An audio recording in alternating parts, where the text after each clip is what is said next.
exciting time for us. You know, we're thrilled to get back on the field and play against somebody else. You know, it's kind of hard sitting there watching all these NFL preseason games or even, you know, high school scrimmages. You see clips online, you know, everybody else in the world's getting to practice or you know, against somebody else. And we've got to wait till the first game, but we're glad that it's finally here. You know, this team is very hungry, very excited to go play, and obviously got a great opponent coming in here, you know, in FAU.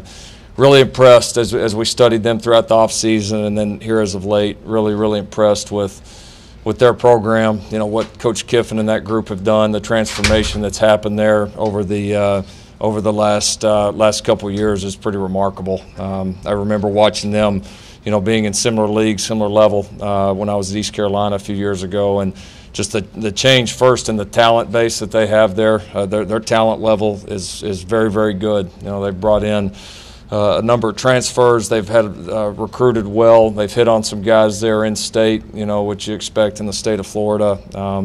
And you turn on the film and you see a very talented football team. You also see a very old football team. A lot of experience coming back, one of the most experienced teams in the country. So they're going to be a great challenge. I think they are without a doubt easily one of the top 20-25 teams in the country. No question about it. I can't say how impressed I've been with them, and I think our guys, they've had a chance to watch them on tape, certainly have a lot of respect for what they do and realize the challenge that we're going to face here this Saturday. So it's a great way to open the season, and certainly one that we're looking forward to. A couple things on our roster. I know we'll release a depth chart later in the week, so I'm sorry we don't have one yet. We could put Orr on there 50 times right now, but that doesn't help you guys a ton. So we'll get something to you here a little bit later as some of these jobs start to clarify going into game week. Couple of injury notes. Both Joe Castiglione Jr. and Sam Ihiki both have had some injuries that'll hold them out here for a while. Joe's will be for the season. Had to have a shoulder surgery. Sam has an ankle injury. Missed the majority of the season. Potentially get him back later on. You know, maybe a bowl game, something like that. And then our only injury update for this game, particularly, would be Charleston Rambo. He'll be questionable for this game. He's got a lower body injury. That we'll see how he does throughout the week. So everybody else doing well, very healthy, and excited to get rolling. So a couple other just notes I would say on FAU. You know, it's a couple of guys that, you know, really stand out on tape. You know, offensively it starts with their tailback, you know, Singletary. I mean, he's, you know, as you look forward to this season, you sit there and say, man, this lines up to be a year where we're going to play a lot of really good tailbacks. And this guy's absolutely at the top of the list. I mean, he over 1,900 yards last year, which that's hard to do anywhere, anytime. Shows, you know, big playability, shows consistency, very tough to bring down. And then Lane and those guys have done a tremendous job scheme-wise of building it around his talents. So he'll definitely be he'll be tough to handle, no question about it. Top guys defensively, there's several that stand out with so many returning players, but of course the middle linebacker, Shair, is phenomenal. I would say if we played him last season, the only maybe guy that played on his level would be the Roquan Smith from Georgia. I mean, you're talking about a fantastic player, one of the nation's leading tacklers, all over the field, smart, great tackler, just really stands out. And then the safety, Jalen Young, really stands out as well. You know, an elite kind of ball skill guy, also does some things for them in the return game. Another very good tackler, and they've really done a great job with that defensive skill. I mean, a ton of those guys back, they run, they hit. Again, I knew they were going to be a good team. I mean, obviously you don't, you know, win 11 games, win your league, go on the run that they did, and they really separated from a ton of their opponents there at the end of the year. You don't do that without being a really good football team, but you turn off the film, you see, you know, they've really done a good job bringing in some great players. So going to be a fun test, looking forward to it, and with that we'll take questions. Can you clarify Kyler Murray's deal with Oakland? Does he have 1 year or can he play another year? I can't clarify that, no. Why? Because that's Kyler's deal. That's Kyler's business. I think everybody right now needs to stay focused on this year. And then after this year's over, he everybody else that he wants to involve with it, we'll figure it out from there. Lincoln, this is probably why you didn't put out a depth chart, but you had Kyler last week. Well, what is your situation at center, at the will linebacker and the safety spots?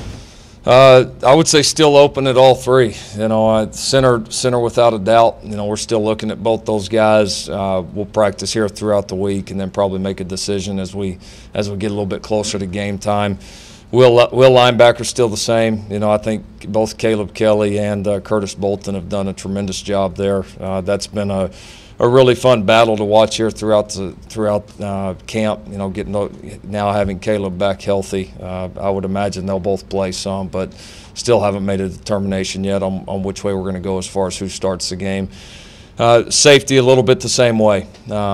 We've had a couple of guys that were nicked up through camp. Nothing serious, but we've now here for the last few days been able to get everybody back on the field, get a chance to reevaluate those guys, and we'll start to narrow that down here in the next few days. What has stood out about Justin Broyles at the safety spot? First would be just the consistent energy he brings to practice. You always know he's there. He's a great communicator. Brings a lot of juice to our group, and has been a playmaker back there.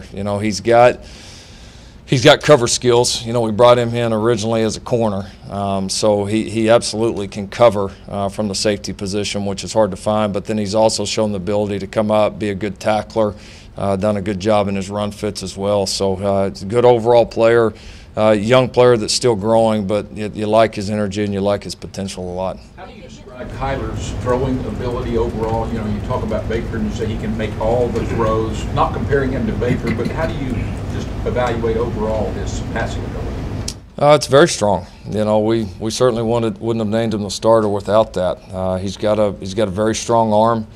Really spins the ball well. He's very accurate. I think for him it's going to be just now settling into game situations and translating from what we've seen on the practice field, translating that over to the game field. But he knows what we're doing. He's a very confident thrower. I'd say there's not anything that we've done throwing wise in the last few years that I wouldn't be prepared to do with Kyler or Austin.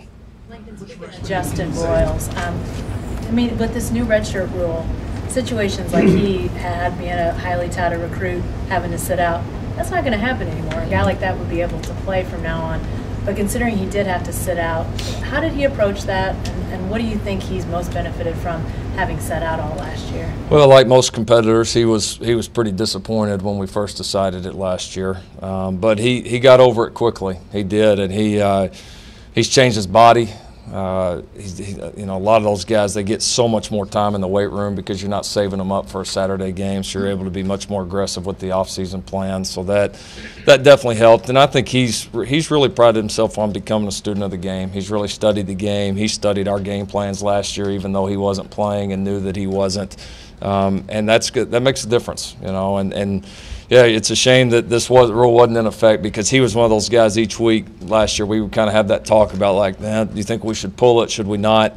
We ended up staying healthy enough that we never did, but we were close several times. But he's done a great job, and I think it's a good lesson for all those guys that redshirt or maybe don't come in here and play immediately like they all dream of doing. That even when you're not playing, you got to stay the course. You got to continue to prepare like you are, and that'll help set you up for when the time comes.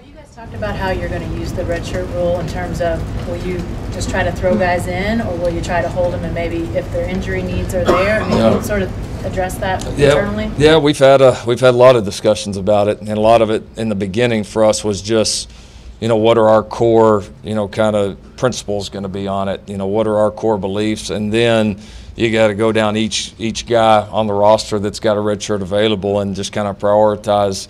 Is it giving this guy games to get him reps? Is he a guy that could potentially, provide us some needed depth at the end of the season, and trying to have a plan for each guy going in? So there's going to be a lot of strategy to it. I'm sure it'll evolve a lot as the season goes on and injuries happen or guys emerge, and so I think we got to be ready to adjust too. Expect to have significant roles on Saturday. I'm sorry, say it one more time. Which freshmen do you expect to have significant roles on Saturday? That one's.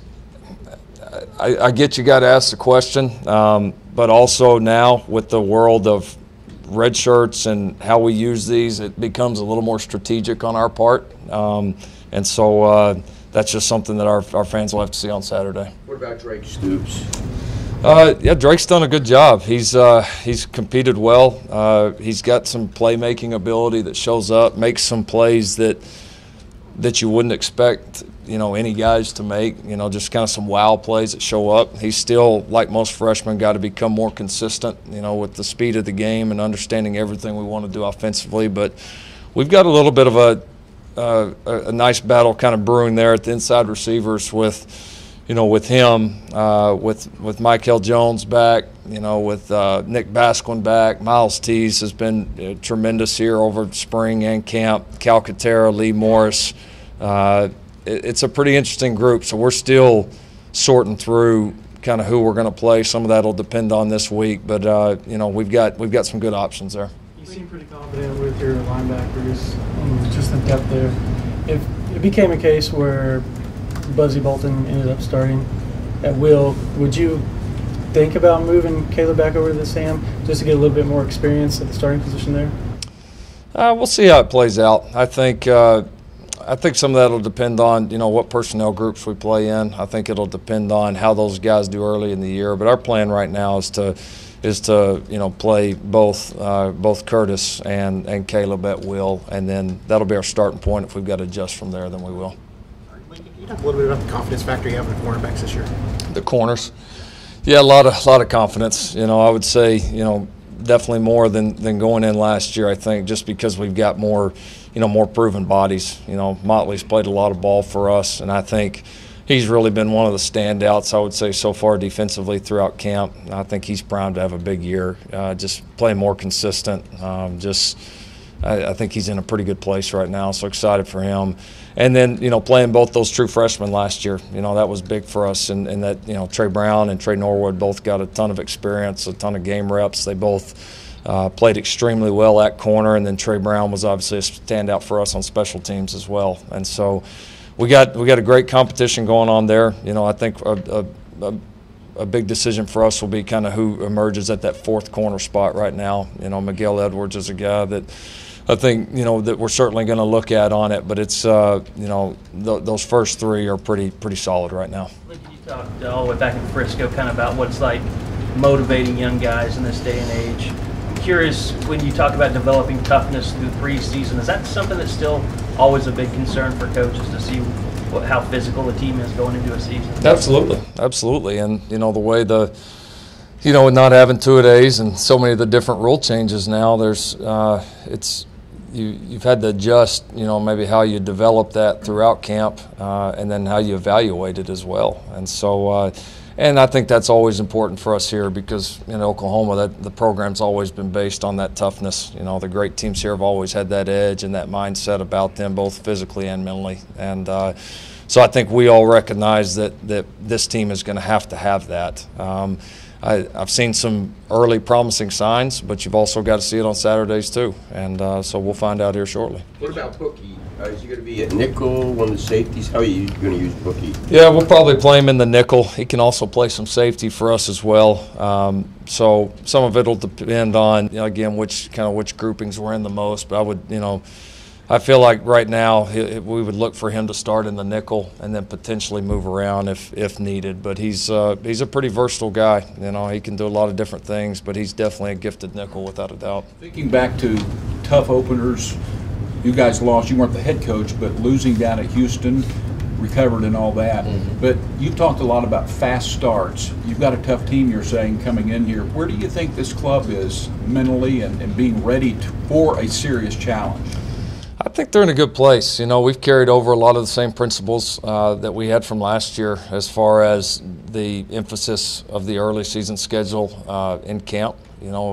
How important it is for this team to get off to a good start. And I would argue it's maybe even more important for this group, again, because we are so young at so many positions, and so many guys playing either their first real game experiences or first game experience at all. And so it's definitely going to be critical. And this this non-conference schedule just presents so many different challenges than it did last year. You know, you could argue one's tougher, one's not, but we're getting ready to play 3 good teams. First one up here is FAU, and so it's going to be important for us. We need to play great. We need to have a great home crowd. We need a big-time home field advantage. I mean, everybody needs to come do their part, us included, on Saturday, and let's go get off to a great start. How much familiarity do you have with Lane Kiffin? Do you guys know each other at all? And then how have you kind of followed the different stops in his career?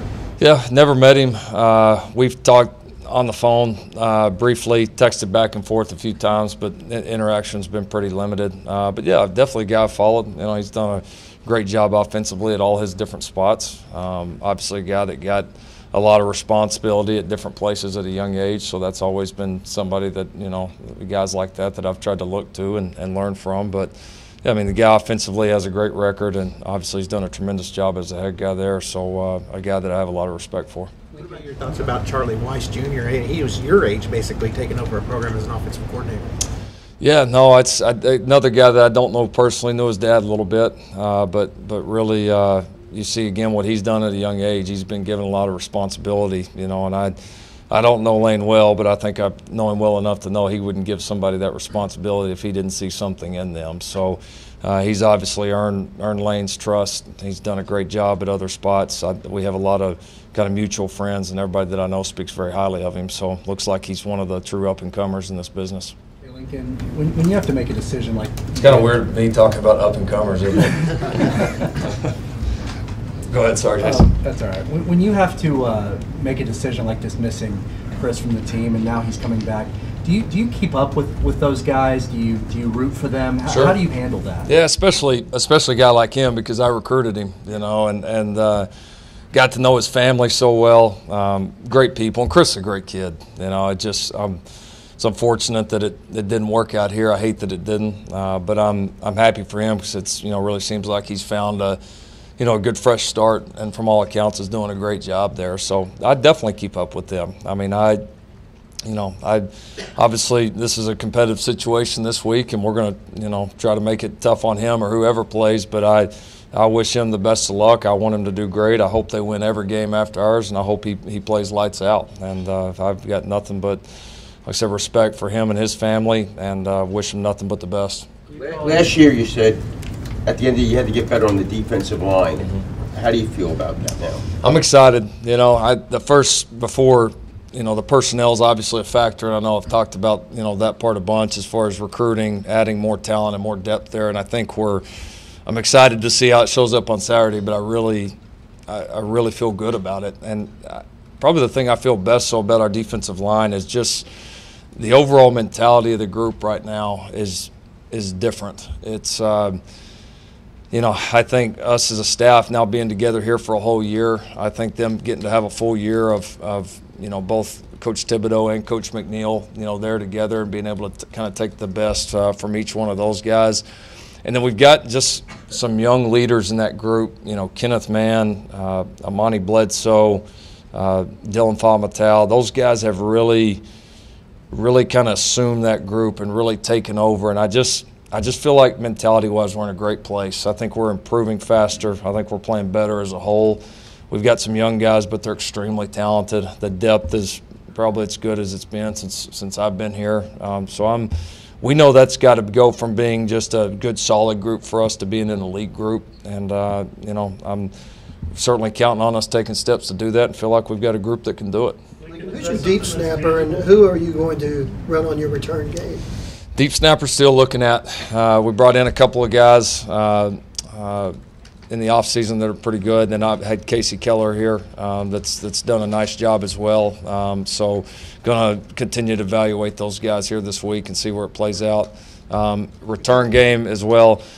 Still a little bit of wait and see. You know, we've got, you know, between, you know, CD, Marquise, Rodney, those guys at punt return. We've still got a number of kickoff return guys, and we'll probably try to rep a few different guys. But, you know, I think Marcellus Sutton's certainly going to be involved. I think, you know, Pledger will be involved. I think Michael Jones has a chance to be involved. So as we kind of get our game plans in here, we'll see which one best fits our returners. The defensive line, what you're talking about, the qualities you're talking about, is that something at all that's tangible during practice? Do you see better attitudes or whatever improve in between practices, or how can you quantify that?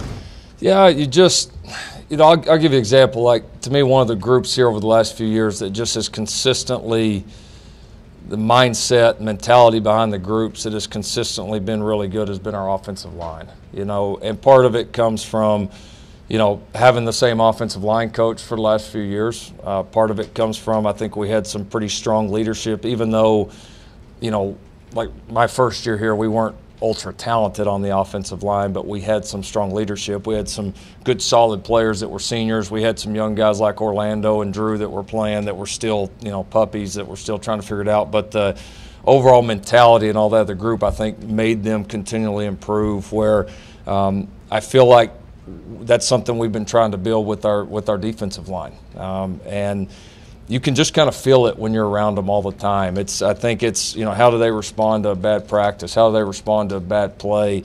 Are the coaches having to do all the leading, or is there some alpha dogs in the group that will bring the group up, particularly when things aren't going well, and help guys get back on track, or guys that maybe when you can't be around them in the summer that are making guys do the extra things, that are setting the tone when coaches can't be there. When you get that going in a group and you keep that going, then even in your years where maybe you're not your most talented, you still got a chance to play well. And then when you are very talented, you got a chance to play elite. And I think it, more than anything, it helps develop consistency. And that's a word we've used for our defensive line and really for our whole defense, as far as a goal for us, that we've had these really bright moments where we've played extremely well. We got to do that more often. And so I think you got to have that mentality. You got to have that leadership within the groups. And I'm very encouraged by what I've seen as far as our defensive line group in that regard.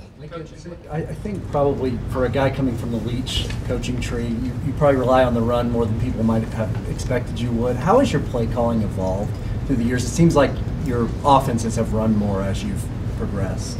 Yeah, I would say I've certainly, become more knowledgeable in the run game and more comfortable, maybe is a better word. And that's, a lot from just the guys I've worked with here. Coach Beadenbow, Coach Boulware, Coach Gundy from being the running back coach here for so long, Coach Beamer now. I mean, those guys have had extensive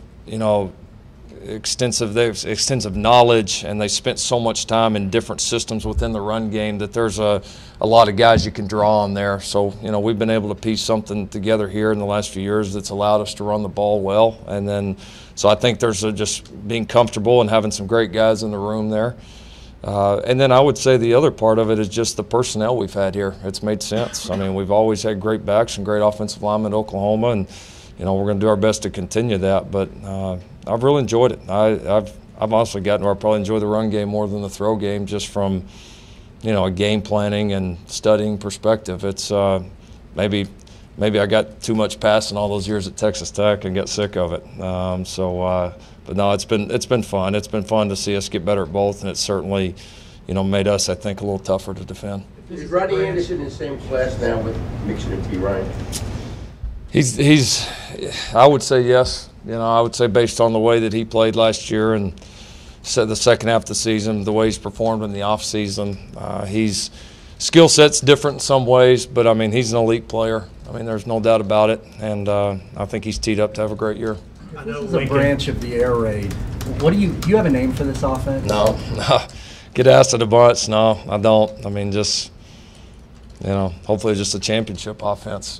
That's all I care about. You're confident in what Kyler could do running the offense. You talked just a second ago about Rodney Anderson. How important is it to have a guy like that, though, when you're breaking in a new quarterback? It helps. No, it helps. It's takes pressure off those guys. They don't have to execute every single snap. Knowing too that you can put pressure on a defense that way, and then maybe get you some favorable looks, in the throw game for guys. It makes a big difference. The play action game's so much better. I just think, I think it really helped Baker throughout the years. If you really look, when Baker started to really play well, midway through his sophomore year, was kind of in tune when we started running the ball well. I mean, it's hard to just sit back there and throw. People are too good. defenses are too good, especially the ones that we play. You know, it's tough to protect, tough to read it right every single time, and so you got to be able to take some of that pressure off and make people. If people can just sit there and tee off on you one or the other, it's going to eventually catch up with you. So we've been able to keep people a little off balance that way, and hopefully we can keep doing that. Well, your confidence in Kendall, will you change anything in terms of, you know, it's basically been the starter is going to play, you know, until it gets to be a runaway or he's injured. Will you change that any because of your confidence in him, maybe, or the situation?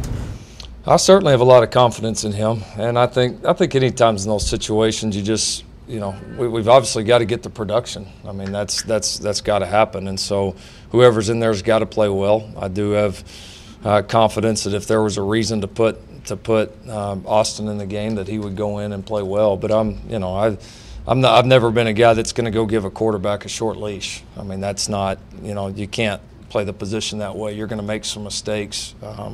You got to live with some of those, and now they can't make too many, and I think we all have an idea of kind of where that line is, you know, internally, and but I don't expect that'll happen. But we got two capable guys. You never know how the games are going to shake out. You never know how the season's going to shake out, and chances are we're going to need both of them to play for us and play well. Have you tweaked the offense? What's that? Have you tweaked the offense with Kyler's running ability compared to what you've been doing the last couple of years at all? Oh, you know I'm not going to answer that. Come on. Come on. It's not my first year anymore.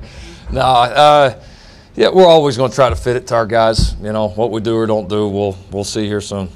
Lincoln, last year as you went through it, how many tweaks did you have to make to be both a head coach and an offensive coordinator, and how much have you kind of thought about that through the offseason, trying to make, you know, improve on that this year? Yeah, I tried to make as little as possible last year. You know, it was almost more just kind of survival, and just tried to not worry about the things I couldn't control or things that, you know, maybe I needed a full year calendar to really kind of sink my teeth into. And so, yeah, this year I would say a little bit better overall grasp of that, been able to do, you know, a few more team things, you know, help be involved when I can on the other sides of the ball. So I think having a little bit more of an idea of kind of how it goes, being able to, you know, even like during the spring period this year where, you know, I can't go out and recruit like I did the previous year, having a lot of time to do some of the work and be caught up so I can spend more time in different places without the, you know, throughout the program. So I think I've been able to diversify a little bit more this year, and it's certainly been a little more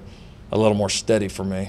Lincoln, in losing the talent you guys lost off of last year's team, I assume that the hardest guy to replace is the Heisman Trophy winner. But when I think about Dimitri Flowers and all that he brought to you guys, what's the challenge in trying to fit that, you know, all those different things that he did for you guys a year ago, or the last few years? No question. He was, I mean, yeah, hard to put a price tag on him the last few years. He was so valuable and definitely one of the toughest guys to replace. But I like where that group is. You know, those guys came into a good situation where, you know, Carson has played, you know, quite a bit for us. He has taken 1 million reps around there, and he's easily playing the best ball of his life right now. He's going to start at that position. He's earned it. I mean, there's, you know, no question about that. So excited for him and his opportunity. And he brings an intriguing skill set that's, you know, there's some things he does differently than Dimitri that I think we're going to be able to use and do some good things with. And then Jeremiah, it actually worked out perfect last year for him to be able to redshirt. We didn't know if we were going to be able to. Very, very smart kid, very talented. So we've created a little more depth than what we've had at that position. Excited about their skill sets, and it was great for them the last few years to be able to learn with Dimitri. And Dimitri did a great job of getting himself ready to play, but also helping to prepare those guys too. So I think they've had a good example set forth. And then the last thing I would say on it is just the way we've divided up the staff now, you know, with having Shane there with those guys all the time. You know, Jay did a great job with them the last few years, but as we've talked, Jay's schedule was pretty tight. His time was divided up in a lot of different areas. So I think that increased emphasis from the coaching staff has probably helped as well. What ways off the field has Kyler Murray helped go through kind of just basically, instead of it being handed to him in the spring, the quarterback spot, how is having a tough quarterback battle taught him to grow off the field? I mean, competition's always good. I mean, I think he knew coming here that, that there was going to be competition, and didn't shy away from that. Neither did any of our quarterbacks. So, yeah, I think going through that competition is great. How has that shaped him? I don't know. I mean, I think it's helped him, learn to compete, learn how to do it at a high level every single day. If you're off days, you're not there, then knowing somebody else can take your job. I mean, there's nothing like the sense of urgency that creates. And luckily for us, we've got that at a high level in this program at a number of spots, not just quarterbacks. So I think the whole process of the last few years has made him a better player. I think he's grown a lot as a person throughout it. It's been a different experience for him, probably more, a lot different than anything he had athletically in his life before. So I think he's in a great place, and I think he's ready to go. It's never happened before where a former OU head coach has gone to another school, but specifically a rival, OSU. Gary Gibbs is doing that, maybe not as an analyst, but contributor. Can you talk about your thought process and any communication that might have gone on there with Gary? Yeah, no, Coach Gibbs and I, we've talked a few times. He's obviously, I know a lot about him through Donnie Duncan. Donnie always spoke so highly about him, and we had a couple of conversations. He's that I'll keep private, but that were fantastic. He's a great coach. He's one of those guys that if we ever had something open here that we would love to have back around here. He's got great knowledge of this program, great knowledge defensively with all of his stops, but was just was a time and place where it just wasn't the right thing here. And as far as the rest of the staff that we had, so no ill will, no bad blood. He wanted to get back in the game, and I get it. He's too good of a coach to not be. So I've got nothing but respect for him. I know he'll do a great job wherever he's at. Bit of a broad question for you, Lincoln, but just wanted to get your perspective on how you keep a program. You're in your second year now as the head coach here. How you keep a program operating at the top level, consistency, whether it's in the administration or on your coaching staff, building that consistency. How do you move forward and want to keep Oklahoma kind of where it is, competing for championships every year? Yeah, you got to do everything well. I mean, it's to me, it's really that simple. I mean, if you have any leakage, any holes in your program at any part, it's going to show up at some point, and especially when you look at all the great programs that we're competing against. And so I think for us it's starting with recruiting, and it starts with developing our players, and then I think everything else goes from there. We're lucky that we're at a place where we can have a lot of continuity with our coaching staff and our overall staff, and Joe, our administration, our president, they have done a great job of backing this group and allowing us to keep the same people, to reward people for doing a great job, and that continuity makes a big difference. So, but I've seen it a lot, I would say, in the last year, that if you do have any down spots, that it all shows up. It all comes to the surface at some point, and so you've got to hire the right people, you got to bring in the right players, and then you've got to develop them and keep everybody on the same page. And I'm excited about the staff we've built, excited about the people that we're bringing into this program, and I think we're well on our way to continue to try to take this program higher and higher. On that question, have you thought about if it does ever slip, how you get it back? Do you have to change anything? The reason I'm writing about Texas today and the way they've fallen off in the last 8 years, and how tough it is for your counterpart down there in his second year in Austin to try to get where you are already. Yeah, I mean, I wouldn't say anything relative to them, but I mean, sure, there's kind of constant checks and balances going on, and always trying to keep your eye on, if this happens, how will you react, or if that happens, how you react. And look, the margins, it's thin. It's the difference between being a great 11, 12, 13, 14 win team and being a 8 or 9 win team. A lot of times is very, very little. It's so small, especially now. There's so much parity. So, I think the message always is for us, even though we've been in a good place for the last few years, that if we want to just at the bare minimum continue to do it or have a chance to take it higher, then it's going to take everything we got, and we have got to be razor sharp in every aspect of our program. Hey, Lincoln, can I get your comment on your protection, your Highway Patrol troopers? Did you get to know those guys or anything at all? Yeah, absolutely. Chandler and Orr, they're kind of with us every step of the way. Not only me, but really our whole team. You know, they kind of just become part of our family here. They take care of us, take care of our guys. You know, they come to our Thanksgiving meals. They're just a part of our team, and we appreciate what they do. They put themselves in the line of danger for us. They take care of our guys, take care of me, and just very appreciative for what they do and everything that they do for our team. Back to John's question, when you look at what you've done on signing day, what you've done on the day of the spring game, you're a coordinator and a head coach, and when you say you have to do everything well, it seems like you might have reinvented your own job as something bigger than your predecessor. Do you worry about putting too much on your own shoulders when you have to do everything well? It's something I'm aware of, but I think at the end of the day, you got to be able to look back, you know, on your football team and say, you know, what can each person do, you know, to make us better, and what is the best situation for this team to be successful. And so that's what I've tried to do with my job, with everybody else's job, is just, you know, get the right people in the right places. And you know, certainly you've got to be careful about spreading yourself thin, and that's why you've got to hire great people, and we have. I mean, there's a lot of jobs, you know, within our organization that I'm not very hands-on with, that I don't need to be, because I've got people there that I fully trust and that do an elite job with it. And so